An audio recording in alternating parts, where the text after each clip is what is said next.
Olá, meus queridos irmãos, olá, minhas queridas irmãs, que a paz do Divino Mestre Jesus continue a reinar em nossos corações. Quero mandar um abraço carinhoso aos nossos irmãos de Goianésia, no estado do Pará. No próximo sábado, com a graça de Deus, em nome de Jesus, na potência do Espírito Santo, pela intercessão de Maria Santíssima, Mãe de Deus e dos homens, estarei aí com vocês para pregar a palavra de Deus, para louvar, para testemunhar, para sentir Deus na minha vida, através de cada um de vocês, que estão aí por esperar o missionário Sidney. E eu sempre tenho uma certeza, nessas viagens missionárias que a gente faz, eu sempre mais recebo do que dou, do que deixo. E não tenham dúvida que através da presença de Maria Santíssima, através de Nossa Senhora de Nazaré, eu serei ricamente abençoado. Já estou sendo abençoado. Só o fato de ter sido convidado, de estar aí com vocês, já é uma bênção extraordinária. Padre Dalvan, muito obrigado pelas suas preces, muito obrigado por estar presente em minha vida neste momento. Em nome de Jesus, com certeza, no próximo sábado, na Praça da Matriz, estaremos juntos para esse momento de fé, para esse momento de graça. Meu querido irmão, quero agradecer você também que está chegando no nosso canal, você que se inscreveu, você que tem ativado as notificações, você é muito importante para mim. Muito, muito obrigado e de coração espero, a partir da minha pequenez, poder chegar à sua vida, à sua casa, ao seu coração, poder ajudá-lo a melhor amar Jesus e conhecer Jesus por meio do corpo místico de Cristo, que é a Igreja de Jesus Cristo, aquela que ele estabeleceu, que ele fundou, que ele edificou sobre o alicerce dos apóstolos, o fundamento dos apóstolos há 2000 anos atrás. Esse é o nosso objetivo. E eu continuo sendo necessitado das suas preces. Muito obrigado a cada um de vocês que tem rezado conosco, que tem se feito um conosco, com a minha família, neste momento, que é um momento dolorido, não há dúvida, mas é um momento de muita graça. É um momento em que a gente vê Deus, é um momento em que a gente olha para trás e só vê um par de pegadas na areia. E estejam certos que eu não vou duvidar, dizer: por que me deixaste sozinho? Não era para ter dois pares de passos na areia? Eu tenho certeza que esse par de passos que está lá para trás não são os meus, é o de Jesus que tem nos carregado no colo. Que graça, que momento, que privilégio poder viver este momento. Continuo aqui no quarto do hospital, meu filho está ali, este leito aqui está vazio, né? É uma enfermaria com 2 leitos e ele está ali. E eu louvo a Deus por poder conhecer melhor o amor de Deus, por sermos carregados no colo de Deus, por presenciarmos a presença de Maria Santíssima. Que mãe amorosa! Lá no Círio de Nazaré, no Pará, canta-se aquela música, né? Ó Virgem Mãe amorosa, cheio de amor e de fé, dai-nos a bênção bondosa, Senhora de Nazaré. Dai-nos a bênção bondosa, Senhora de Nazaré. Que bonito, que lindo! Isso não tem preço, queridos, isso não tem preços. Eu acho que agora o missionário está se tornando cristão. Eu acho que agora o missionário e a família dele está tornando-se católico de verdade. Isso é uma graça indescritível. E hoje, nesta segunda-feira, queridos, a nossa liturgia está em Atos, capítulo 14, do 5 ao 18, e o Evangelho em João, capítulo 14, do 21 ao 26. Ok? E uma palavrinha apenas, porque neste dia, queridos, Jesus, ele convida-nos para que guardemos a sua palavra. Guardar a sua palavra não no sentido de ocultá-la, de aprisioná-la, mas pondo-a no nosso coração, para que as nossas atitudes no dia a dia sejam movidas e motivadas pela palavra de Deus. Quando a palavra de Deus está no nosso coração, por favor, queridos, a palavra não é uma coisa, Jesus é outra coisa. Jesus e palavra é uma coisa só. Jesus é o verbo, é a palavra. É por isso que na Igreja Católica, esse termo, a Bíblia é a palavra de Deus, não ganha muito espaço.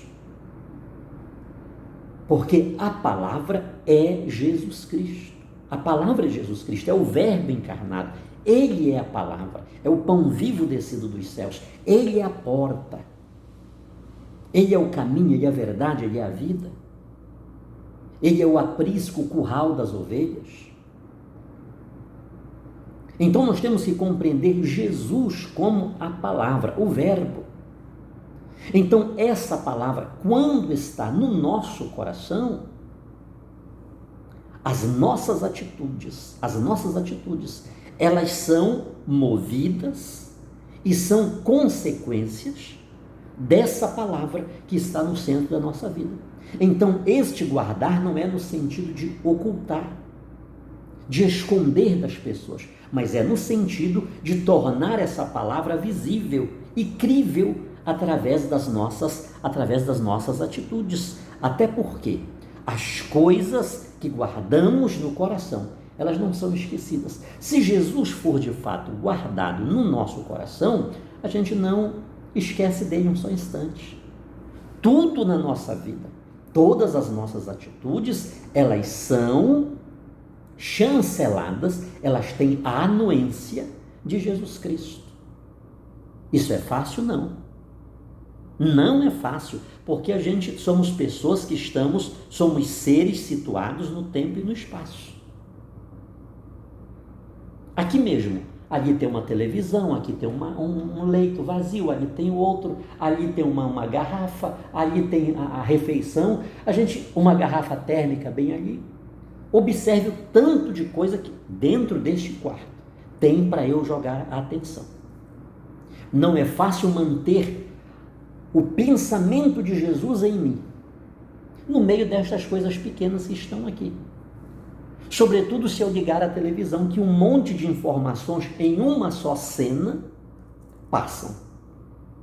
Porque a cena é programada para isto. Não é para eu ver simplesmente aquela cena em si, mas é para eu observar, e mesmo que eu não observe racionalmente, mas a força, os elementos que estão contidos naquela cena, elas entram em mim. Então são tantas informações que eu dispenso o pensamento que Jesus é o centro da minha vida.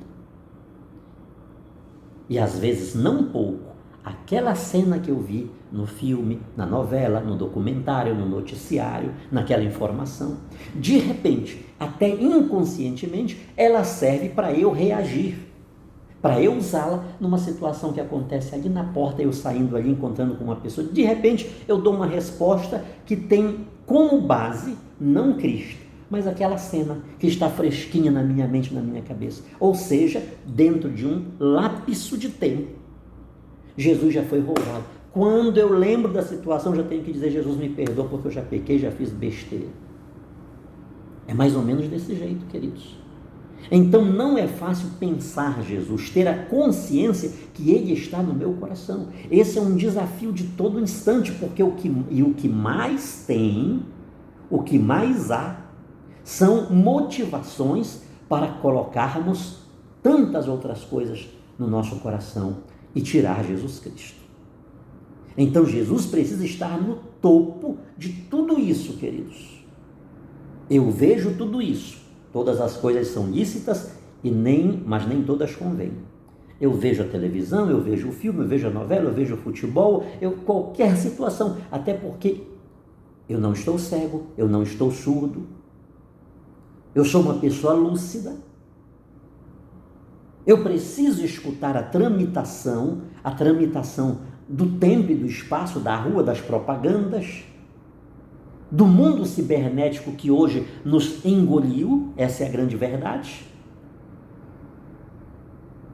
Mas eu preciso colocar Jesus acima de tudo, não devo deixar que Jesus Cristo ocupe o centro da minha vida. O pensamento de Jesus Cristo, eu preciso ver tudo, saber e conhecer o que der para eu conhecer, e nisto não tem erro algum. Mas eu devo saber que nem tudo convém. A maioria das coisas não convém. O que convém, o que importa, o que de fato faz a diferença é Jesus na minha vida. Então, se eu colocar Jesus de fato na minha vida, disse São Paulo, eu uso as coisas do mundo, mas eu não sou do mundo. Eu sei viver na riqueza, eu sei viver no luxo, eu sei viver com celular, eu sei viver com computador, eu sei viver com televisão, eu sei viver com tudo. Mas nada disso tira a minha essência. Não me deixo levar, é como o amor de Deus. O que vai me separar do amor de Deus? A novela que está passando ali? O desfile lá da Sapucaí? As inversões de valores? O dinheiro fácil da saúde que está saindo aí à torto e à direita?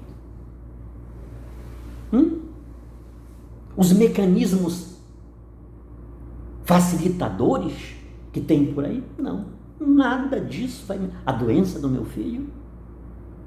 Vai me... Não, nada disso. Nada é maior, nada é mais importante, nada tem mais sentido, nada tem mais consistência, nada tem mais essência do que Jesus na minha vida. Então hoje somos chamados a guardar a palavra, não no sentido de ocultar, colocar lá no baú, embaixo da mesa para ninguém ver. Não, é para que todos, este guardar, ele tem uma conotação antônima, né? É um antônimo, o contrário. É um expor, e um expor muitas vezes sem palavras. Eu acho até que o melhor modo de se transmitir a palavra de Deus é quando a gente se cala. Parece-me que aconteceu com São Francisco, ele convidava os missionários dele, né, os filhos dele, para andar na rua evangelizar. E um dia eles saíram em silêncio. Foram e voltaram, e na volta um dos seus discípulos disse: mas pai, por que a gente não pregou a palavra de Deus? Ele disse: hoje foi o dia que mais pregamos. Hoje foi o dia que mais falamos. Então, este guardar é uma exposição, é uma transmissão sólida. Nós conhecemos aquela expressão, que as palavras convencem, mas o testemunho arrasta. E o mundo está precisando de escutar essa palavra, de ver essa palavra revelada, essa palavra que está no candelabro da vida, da existência, porque é exatamente aí, no pão nosso de cada dia, que se verifica se guardamos ou não a palavra de Deus.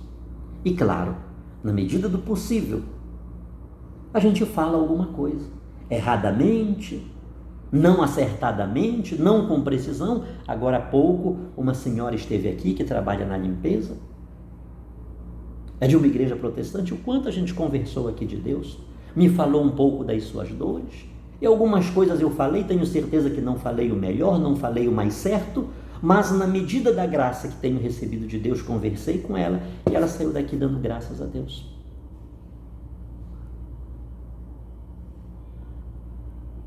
Então tornemos essa palavra, a partir do guardar no nosso coração, revelá-la, para que todos possam ver. Quem é o que ama a Jesus Cristo? É aquele que observa os seus mandamentos. Paulo e Barnabé, eles deram uma demonstração viva, todos os discípulos de Jesus, sobretudo Nossa Senhora Maria Santíssima, sobretudo ela. Mas como a primeira leitura está falando de Paulo e Barnabé, eles deram um testemunho. no meio dos açoites, no meio das perseguições, no meio das portas fechadas, das expulsões, das exclusões, eles deram um testemunho de que guardaram a palavra de Deus no coração. Já pensou? Continuar falando de Deus? Continuar falando de Jesus? A gente só está levando na testa. Pedro e João disseram para o homem: não temos ouro nem prata, levanta em nome de Jesus Nazareno, levanta-te e anda. Aí meteram eles na cadeia. Aí quando chegou diante do Sinédrio, as autoridades disseram: olha, vocês parem de falar no nome de Jesus, senão o pau vai cantar na corda de vocês. Em vez deles ficarem calados, Pedro disse assim: julgai vós mesmos se é melhor obedecer a Deus do que a vós, porque não podemos deixar de falar aquilo que temos visto e ouvido. Observe o dinamismo do Espírito. Estamos na extensão, no prolongamento da Páscoa, da ressurreição de Jesus. Paulo e Barnabé, no meio dos açoites, eles fugiram de uma cidade para outra, mas não da missão. Por sinal, a perseguição produziu a expansão, porque onde eles estavam, aonde eles iam, ainda que pela expulsão, pela exclusão, lá eles reproduziam as obras de Jesus. O que Jesus lhes havia dito, e aqui eu paro, queridos, dizendo algo tremendo e muito forte, pensemos nisto. Eles chegaram na cidade de Listra e eles curaram um homem paralítico. Você lembra disso? Aquele povo era um povo politeísta. Leia lá no texto quais eram os deuses deles. O que foi que eles disseram quando viram um homem paralítico ser curado?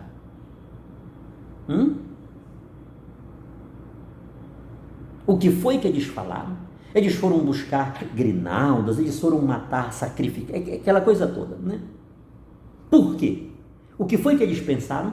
Que os deuses deles haviam descido e tinham se transfigurado em homens semelhante a eles.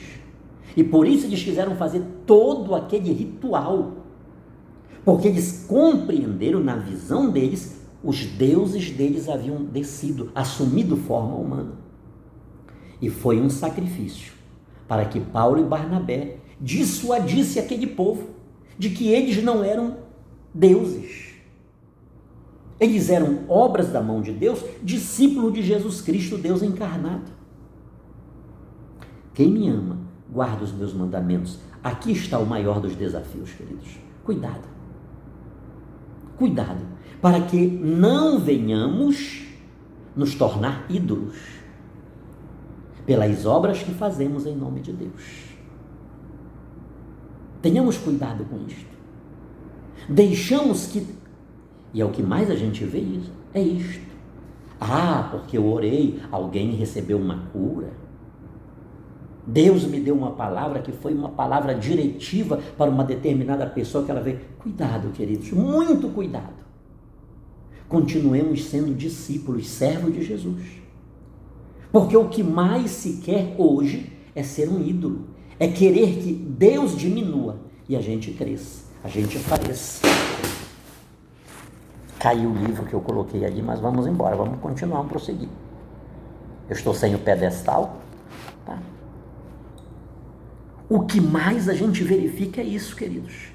As pessoas querendo ser deuses, ídolos. Você já viu isso? Nunca viu? Preste atenção. Coisas pequenas, às vezes dentro da comunidade. Basta uma atitude de destaque que a pessoa faça, que ela já quer colocar-se acima dos seus pares, já quer olhar para o outro de cima para baixo. Ela já quer ser o padre, já quer ser o bispo, já quer ser o papa. Ela já quer ter um séquito que lhe sirva, que lhe siga, que o tenha como padrão. Isto é muito sério, queridos. Isto é muito sério. E Jesus disse: quem crê em mim fará as obras que eu faço e maiores ainda, porque eu vou para o Pai. O fato de fazermos estas obras ainda maiores não nos dá o direito de querermos nos tornar ídolos. Aí é idolatria.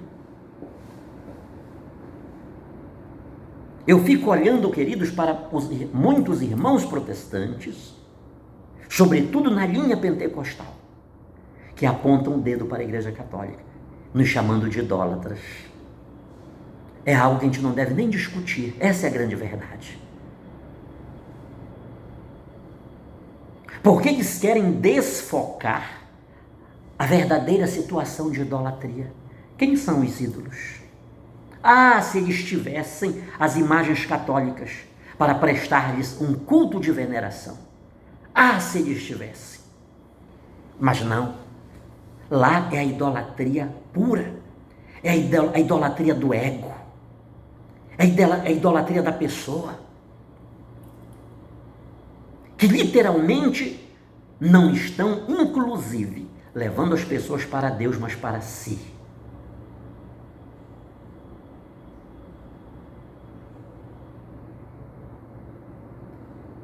E isso para não estender esta idolatria. Porque neste caso, se fossem eles, muitos deles, que estivessem lá em Listra, quando levantaram aquele paralítico, eles teriam aceitado tudo aquilo e muito mais. E muito, e muito, e muito mais. É o que se vê. É uma idolatria tripla, quádrupla, quíntupla e por aí vai. Porque é um contexto de coisas. Se está usando o nome de Deus para se dar bem, para se constituir acima dos demais, para enriquecer. Ah, queridos, isso é muito sério. Tenhamos este cuidado. Guardemos a palavra de Deus no coração para que, diante dos testemunhos, das evidências que Deus fez algo na vida de alguém através de nós, nós não deixemos que a palavra de Deus saia do nosso coração, para nós nos colocarmos dentro dele, como centro, como Senhor, como aquele que pode, que manda, que faz, que desfaz. Aquele que tem que ser visto de maneira reverenciada, como se essa pessoa sequer fosse um servo de Deus, mas se fosse o próprio Deus. Cuidado, querido, tenhamos cuidado. Jesus prometeu: estamos na era do Espírito, vocês farão coisas maiores. Mas não deixemos que essas coisas maiores tirem a palavra de Deus, Jesus, do nosso coração. Não deixemos que nada disso faça de nós pessoas soberbas, arrogantes, presunçosas. Saibamos sair da mesa, tirar a túnica e colocar o avental do servo, da serva. Que Maria Santíssima continue a interceder por todos nós, para que sejamos dignos das promessas de Cristo. Amém.